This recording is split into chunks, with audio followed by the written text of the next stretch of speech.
welcome to this special MDC-TV program. My name is Mariela Irala, and today I will be talking with some local authors that will be participating in the Miami Book Fair.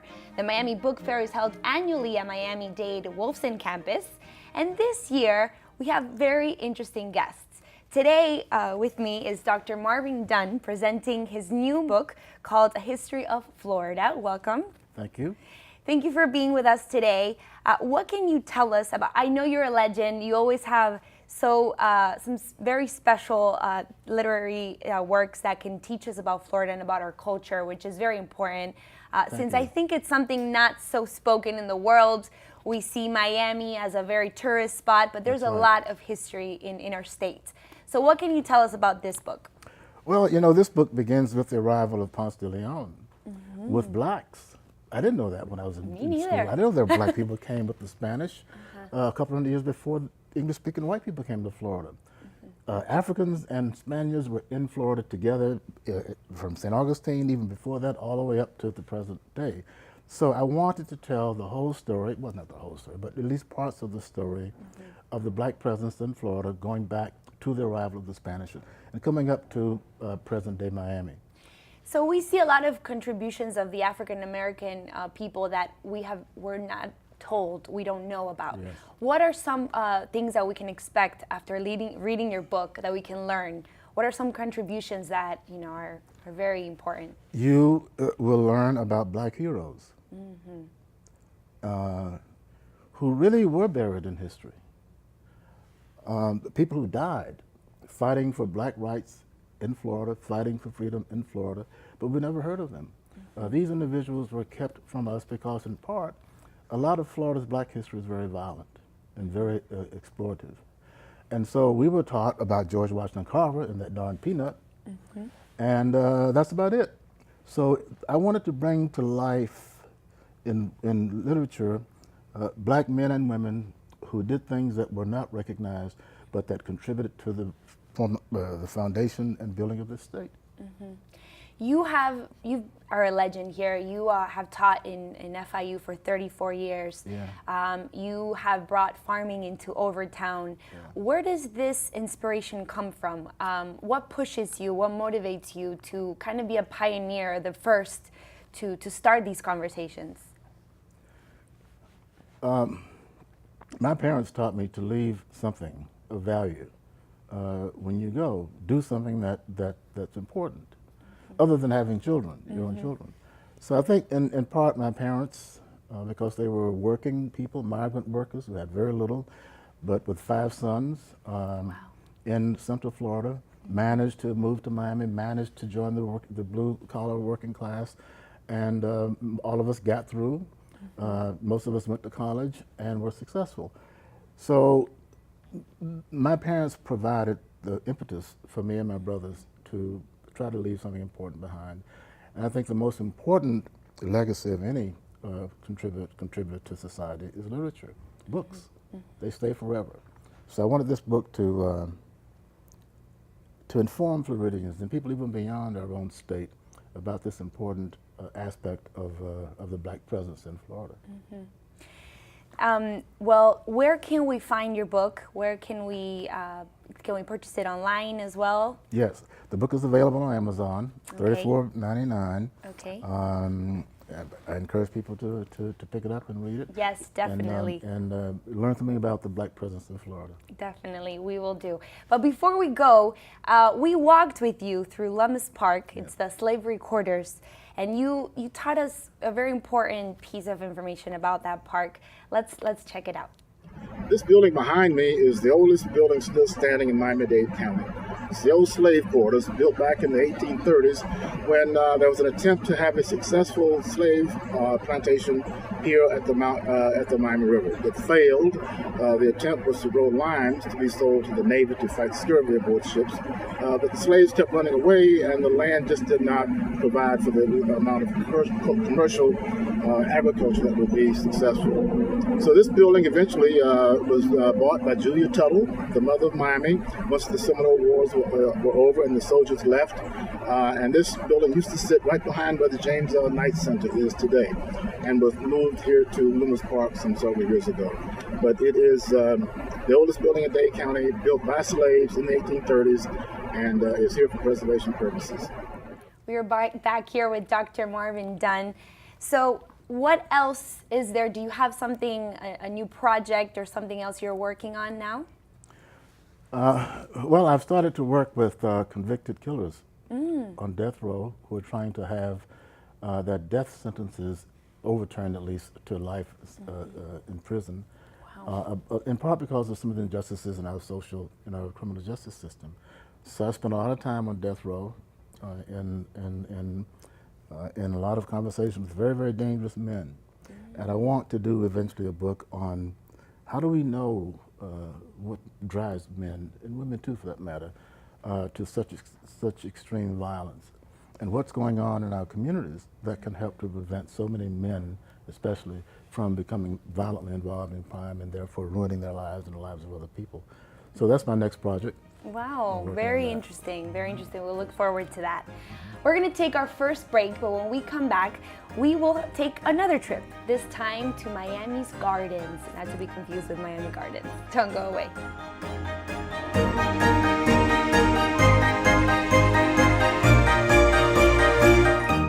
3, 2.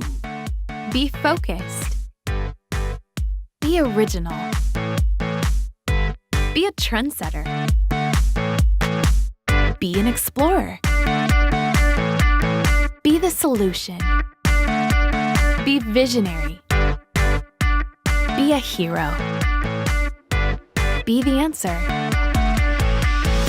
Be the best. Be you. Be MDC.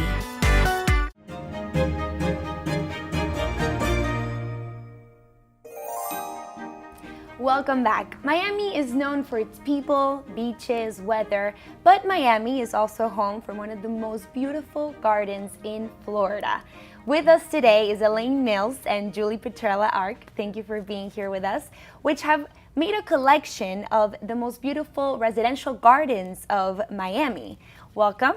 Thank you. Thank you. So tell us a little bit how this started. Julie, I know you belong from the Villagers, this group that has focused so much in preserving and giving back to kind of Coral Gables and the society. How did this book come about?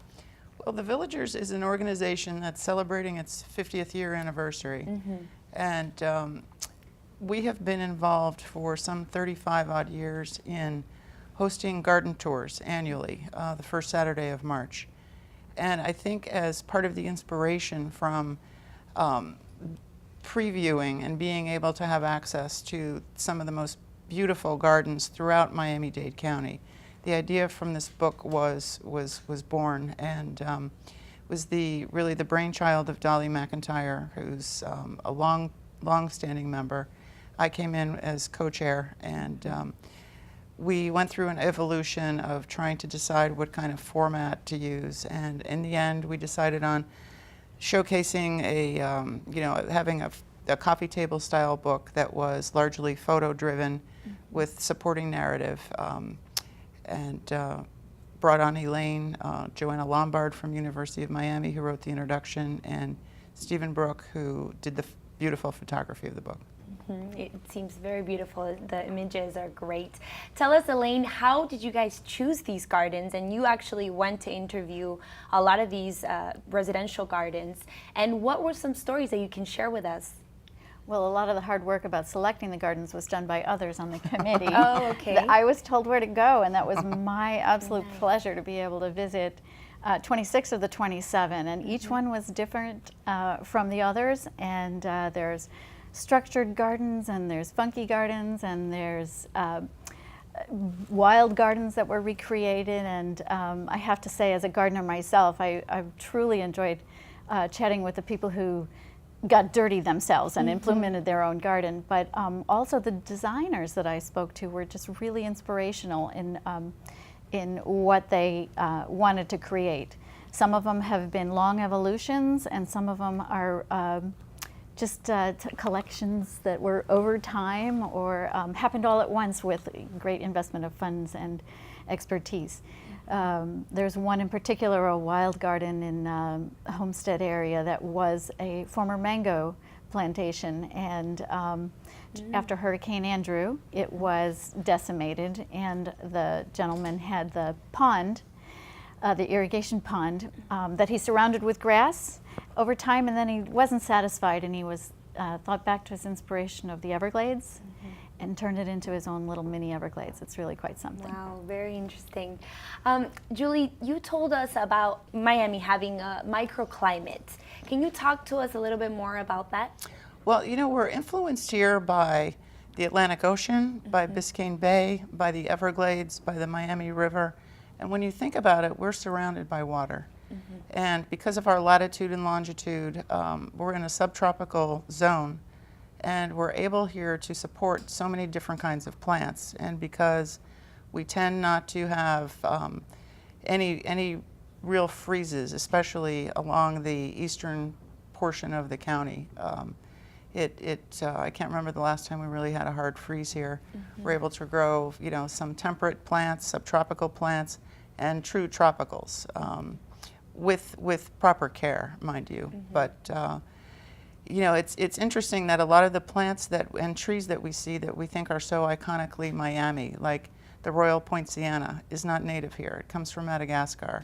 Hibiscus, crotons, most of the palm trees you see are not from here. They're from Asia. They're from all around the world. But what's happened is that largely through the influence of people like David Fairchild and the Deering brothers, people started to bring plants and cultivate things, and also General Robert Montgomery. This area became an area of palm study and of different types of plants that have spread throughout our residential landscape. And Elaine, you come more of a background of architecture and landscaping. How do you guys merge? How do you guys complement each other with Julie's more cultural landscaping? Well, as a landscape architect who practiced in the Northeast, I had a affinity for historic preservation. So it was a project that I was very much interested in when I came down here. And about 4 years ago, I did an internship through Fairchild, and the whole world of tropical plants was opened up to me. And it's been quite an experience to be able to visit them, but also to be able to tell the story, because I became a landscape architect because I just love helping people appreciate what's special about a landscape, understand what it is and why it's special. So I think that, I hope I brought that through to the book. Absolutely. Well, we had the privilege to come with them to our residential garden, and let's see what it's all about.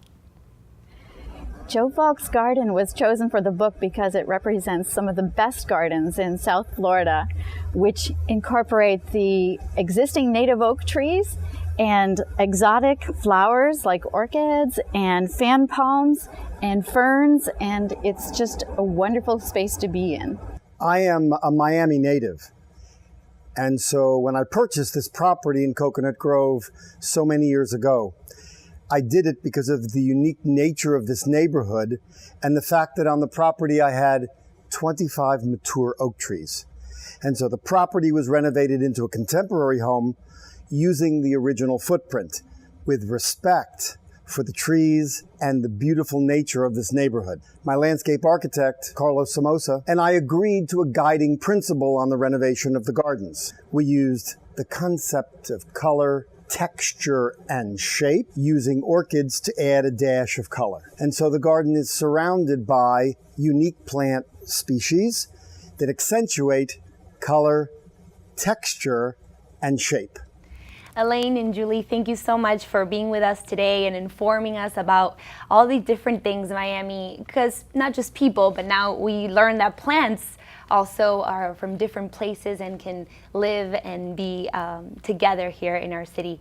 Can you tell us, just to finish off, what makes Miami so different? What do you think what have you learned after this book that makes Miami so distinct from the rest of the world? Well, I think the variety of things that grow here is really remarkable, because we can grow things from the north and from this temperate region and also the tropics. It's just mind-boggling to me what grows here. It's really very exciting. Okay. And you know, one thing I wanted to point out, and Elaine was very instrumental in helping us include this one garden, which is it's located in Wynwood, of all places, and there's something called the Miami Rock Ridge that used to run through Dade County. And people are trying now to reconnect the landscape of the Miami Rock Ridge, which is upland, rocky. It's where the Dade County pine used to flourish, and there's a garden in this book that is just the most unlikely story of this gentleman reestablishing a pine rockland in his property in Wynwood. Very, very interesting. Make sure you guys check out Gardens of Miami. It's available on your website, The Villagers, and also Amazon. Is that correct? And Books and Books. And Books and Books. Fairchild, Vizcaya, a lot of local places. Perfect. We'll make sure to check that out. We are taking another short break, but when we come back, we will be talking with the author of a book that is helping students achieve their college dreams. Stay tuned.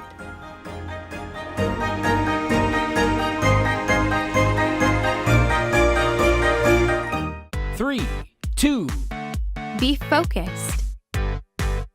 Be original. Be a trendsetter. Be an explorer. Be the solution. Be visionary. Be a hero. Be the answer. Be the best. Be you. Be MDC.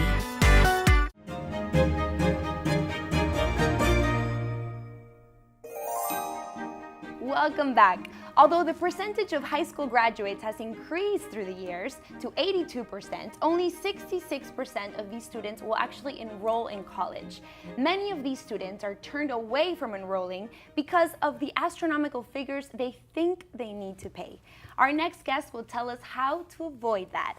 Maria Carla Chicuen, welcome. Thank you. So you are presenting your book, Achieve the College Dream. You don't need to be rich to attend a top school, a perfect guide.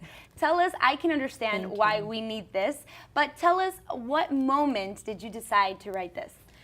I think I've always wanted to write this book since I came to the US as a high school student from Cuba with my family, and we were so lost about how to navigate the path to college. I was a student in high school, I was getting good grades, my parents were professionals, but even then, we felt that it was so complicated to figure out which colleges were right for me in particular, considering that there are over 4,000 colleges in the country, and given our limited resources as recent immigrants, we also didn't have the money to afford the exorbitant tuition prices that we were seeing on the admissions websites. Over $50,000 a year, $60,000, that was above my parents' annual income even.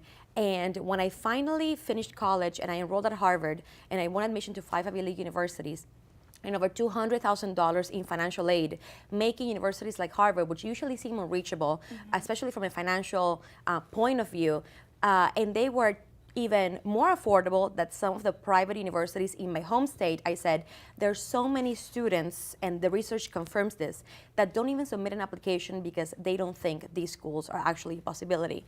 So I decided, based on my personal story, that I wanted to spread awareness about the opportunities available at these institutions, even if you have a similar background as me, even if your family has limited resources, as long as you have the academic and extracurricular achievements to be considered a strong candidate, these universities are definitely within reach.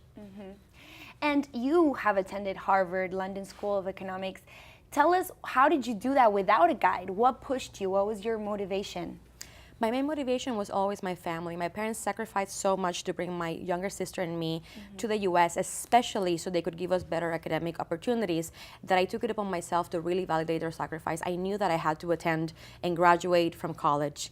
And at the same time, coming here as an immigrant and feeling inadequate at first because I didn't speak very good English. I always had an accent, and my teachers I saw weren't really expecting a lot of me at the beginning. I had an increased motivation to really set my own path. And when I finally realized that I could have a career in education access, that I could actually foster the same opportunities that I was seeking for others, I was really inspired to not only graduate from college, but also get involved while I was a student at Harvard at the admissions office. I was a minority recruiter for the undergraduate minority recruitment program. And through that job, which was the best job in the world, every day I had to advise families, counselors, teachers, prospective students on the path, especially to a selective university. In my case, back in high school, I was very fortunate to have the guidance of an incredible counselor who had been a veteran in the Miami-Dade County public school system for over 30 years, Mrs. Collins. And she adopted me, even though I wasn't a student at her school. She told me that I was Harvard material. I'm quoting her. That was a line in the first email she sent me. And she offered her help as I was navigating the process. She told me the kinds of schools that I could aspire to, what to focus on as I was writing my personal statement during the college applications. But besides the practical guidance, what I valued most about her help was the fact that she inspired me. She believed in me. And I think many times, especially for students, like so many in our community, students who are immigrants, who don't have a strong network of support, who have caring families, but who can't really guide them in this specific field because their parents, for example, didn't graduate from college, having someone who's an expert in the field, who's an educator, who believes in you and tells you that you can achieve anything that you set out to accomplish, is such a powerful force that usually makes a difference between even trying to either apply to college or even do so many other things in your life. So she was really a big inspiration for me, a determining factor. And one of my chapters in the book actually is dedicated to her, so I can encourage other students to seek help even when they don't have these role models or expert figures in their own high schools. There are many resources, even at a national level, even online, through which you can find mentorship, you can find expert counseling, and you can find the assistance of students who are already in college or graduated, who might even share your background and are willing to lend you a hand. So that was very important to include for me. Really interesting, and it's also very inspiring. But I want to know how was the research? Because it's, all these different ways you can go about it and all these different ways you can enroll into getting a scholarship. But how did you think the right guide? How did you, research to find the correct steps to do it?